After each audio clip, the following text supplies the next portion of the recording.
about cartel scouts on American mountains. Jim Chilton is here now. Jim, thank you for joining us tonight. Tell me about what you're seeing in the mountains, our mountains.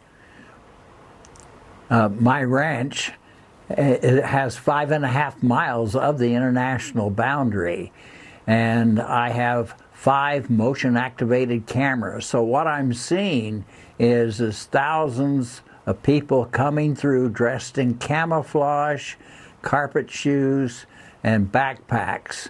And I'm told by the Border Patrol that at least 20% are packing drugs.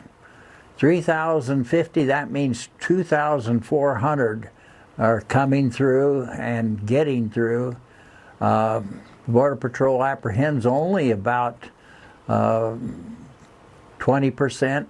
So I'm really concerned that the focus is not securing the international border. The focus is not on preventing people coming into the United States illegally. And I'm really focused on the possibility of terrorists coming through.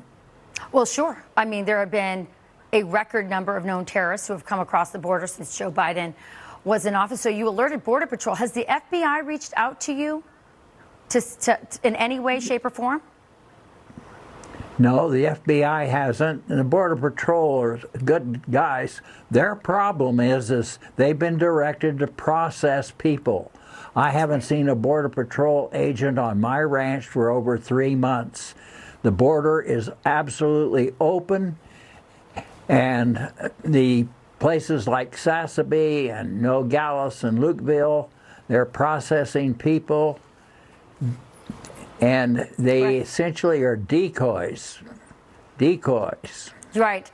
So you actually had the experience, or your wife did, of having MS-13 gangs knock on your door. What happened? Well, my wife very intelligently realized that they were MS-13s because of their tattoos. And she would not let them in the house and would not let them use a telephone.